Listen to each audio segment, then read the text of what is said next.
Vous savez que c'est l'éditeur de notre Jupitérien président? Vous en avez de la chance quand même. Vous ne le savez pas. Ah ben, je vous l'apprends. Son livre s'appelle Révolution à lui. C'est bien, hein?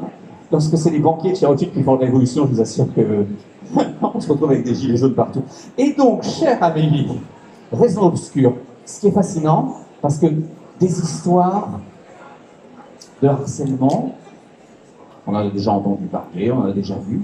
Ce que vous avez construit, vous, c'est justement dans la moitié, la première partie du livre, c'est de nous montrer qu'on voit rien, que dans les deux familles extrêmement concernées, parce que ça se finit dans un drame épouvantable, ces deux familles vivent tout un tas d'aventures comme on peut en vivre pour un nombre incalculable de familles. Les deux demoiselles sont dans les deux familles et elles ne voient rien.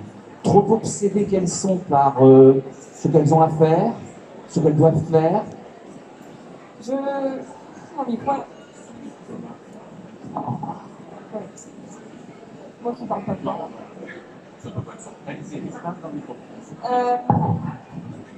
C'était pas l'idée de construire une famille où chacun est vraiment très. Ah d'accord. J'ai l'habitude de faire du karaoké, c'est pour ça. Mon idée, c'était pas de dépeindre des familles où chacun est complètement accaparé par ce qu'il fait au point de ne pas voir ce que deviennent ses enfants. C'était vraiment pas ça. Mon objectif, c'était que le lecteur referme le livre en se disant « Et moi, qu'est-ce que j'ai pu rater chez moi ?» En étant un parent tout à fait normal, c'est-à-dire un parent comme n'importe quel être humain, faillible, avec des préoccupations autres, avec du stress, avec plein de choses, tout en aimant plus que tous mes enfants. Mais qu'est-ce que j'ai pu louper malgré tout? Et en s'attachant, me semble-t-il, et les uns et les autres à s'occuper de leurs enfants. Quand on lit la première partie du livre, on n'a rien à leur reprocher. Évidemment, vous ouvrez sur le livre avec, il y a un tout petit chapitre au départ qui vous fait comprendre qu'il va se passer des trucs et que ça ne va pas bien se terminer, tout ça. Mais si on saute ce passage-là, les autres familles, on a l'impression qu'elles s'occupent aussi bien que possible des deux côtés de leurs enfants. On ne voit rien venir du tout. Mais oui, mais de toute façon, je voulais mettre le lecteur dans cette position-là. Je voulais mettre le lecteur dans la position de parent. Et que quand il arrive à la moitié, effectivement, du roman, il se dise, mais en fait, c'est pas ça l'histoire du roman, et je suis passée complètement à côté de choses de la même façon que les parents sont passés à côté, alors qu'en fait, c'était aussi sous mon nez.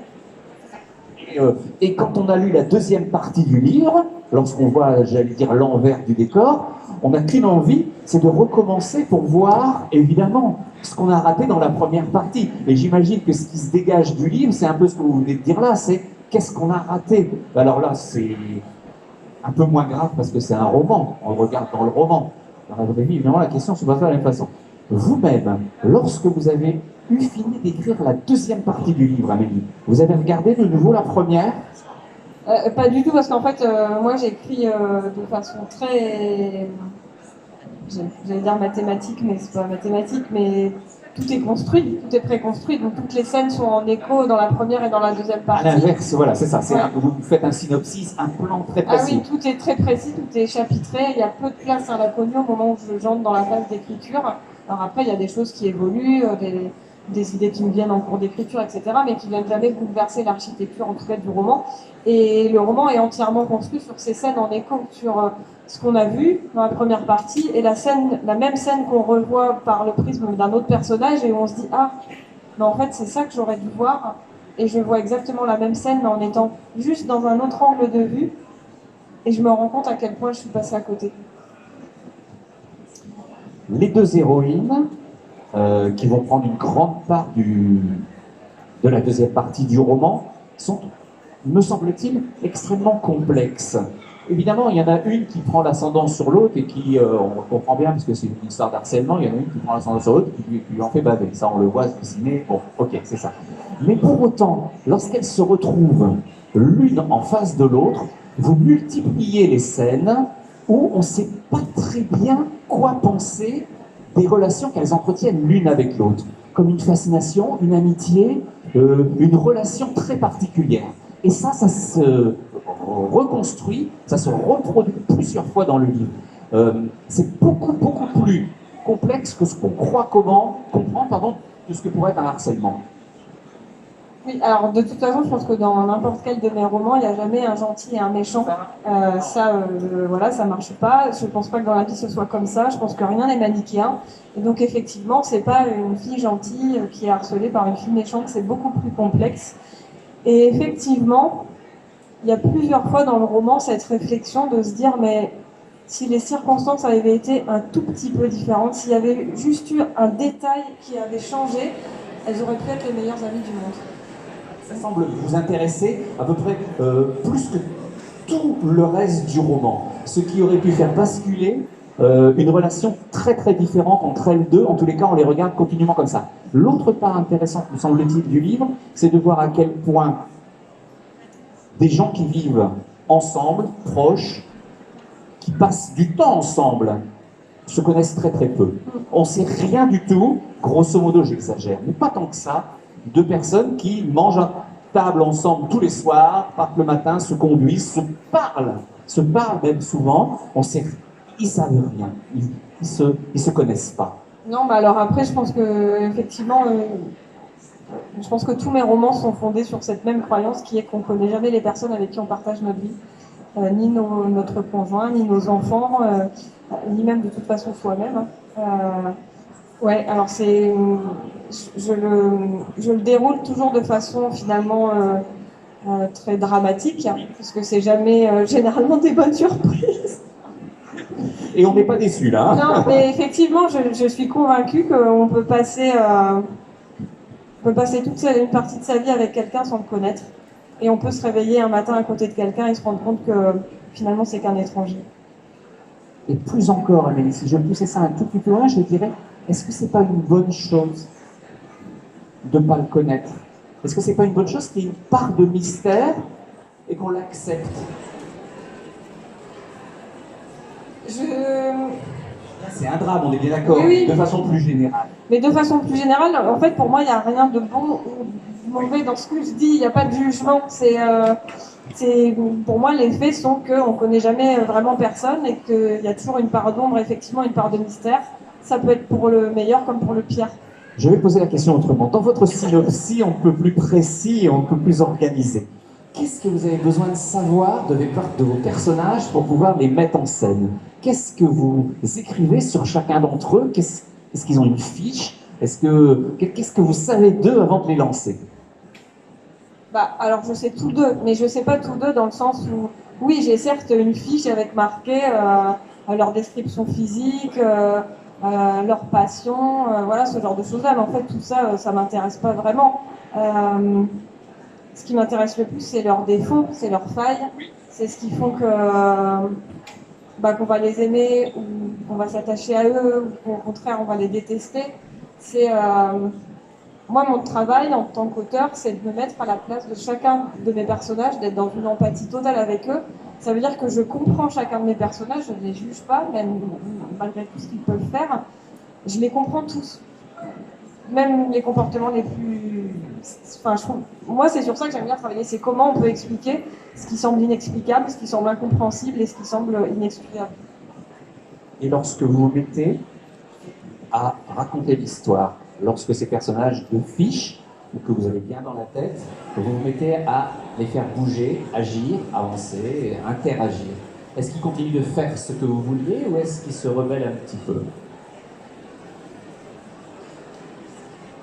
Alors ça se passe pas exactement comme ça parce que moi j'ai plutôt l'impression que à force de vivre avec mes personnages avant de commencer à écrire, de toute façon ils existent comme vous existez. Enfin...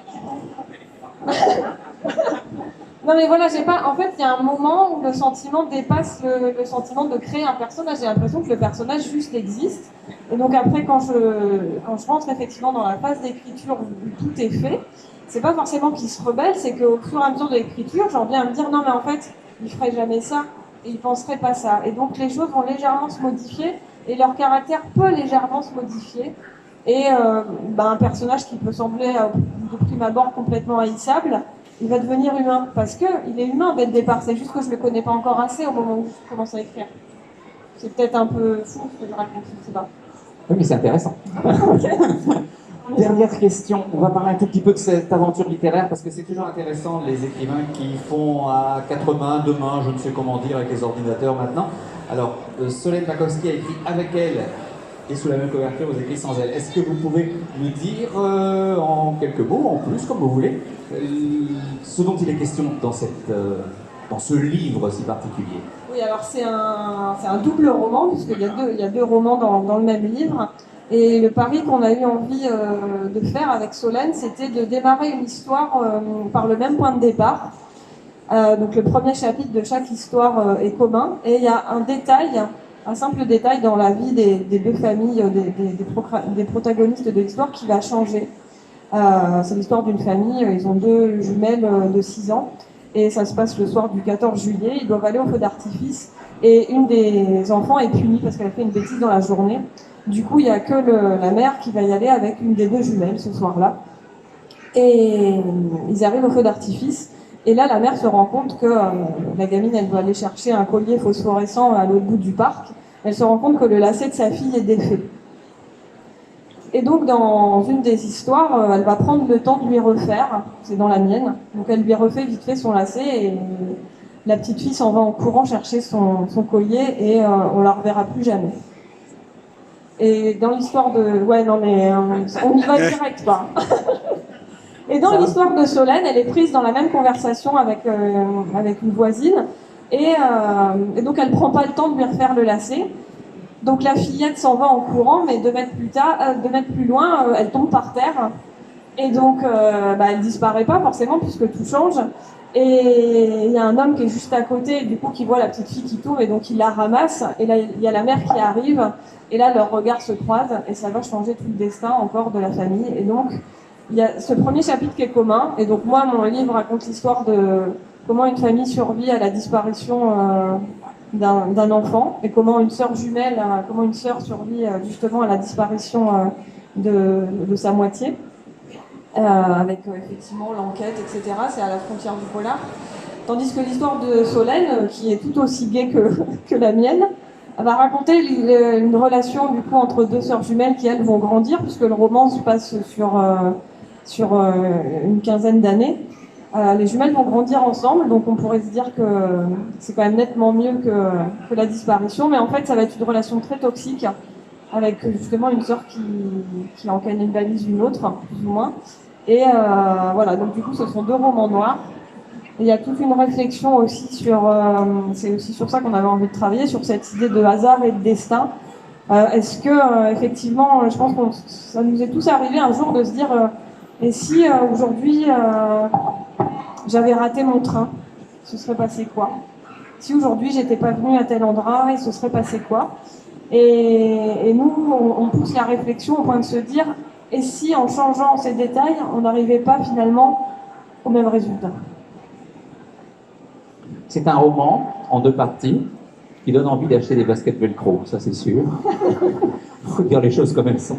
Mais pour le reste, c'est assez fascinant de voir ces imaginations se mettre en écho l'une l'autre. Et je serais bien incapable de dire par lequel il faut commencer. Vraiment, je serais incapable de dire par lequel il faut commencer. Alors nous, on a conçu vraiment...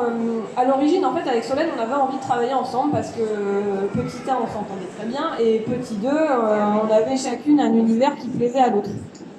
Donc on avait envie de travailler ensemble, pour autant on ne se voyait pas écrire un vrai roman à 4 mains, parce que un vrai roman à 4 mains, on se disait, mais non, mais il faut travailler en même temps, il faut s'échanger, il faut avoir le même planning, et nous, par rapport à nos propres romans et activités, c'était pas possible.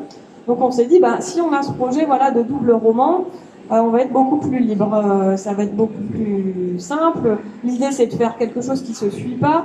On peut en lire qu'un seul des deux si on a envie, les histoires se tiennent toutes seules. On peut commencer par celui qu'on veut.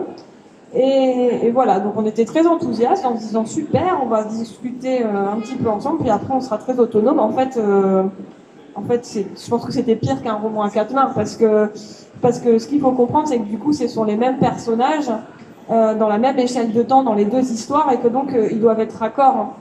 Donc moi j'ai passé mon temps, et elle aussi, on a passé notre temps à s'appeler et à se dire oui, alors moi en fait le mari il va faire ça, Ah ouais, non, mais moi, dans mon roman, il ferait jamais ça. Moi, il n'a pas du tout ce caractère-là. Or, il fallait que tout colle, que tout soit raccord. Et donc, ça va à des détails, enfin, qui sont pas des détails de caractère de personnage, à l'enterrement de la grand-mère. Moi, j'ai mis qu'il pleuvait. Et toi, c'est un grand soleil. Donc, on fait quoi? Ouais, non, mais moi, j'ai besoin de la pluie. Ah ouais, mais moi, j'ai besoin qu'il soit dehors. Donc, voilà. Donc, on s'est beaucoup disputé, finalement. On en est quand même ressortis plus amis que ce qu'on était. Donc, c'est le principal. Et des liens. Voilà. Si j'ose dire, les liens. C'est ça. Merci à toutes les trois d'être venues parler avec nous de vos romans différents. Et, ça, c'est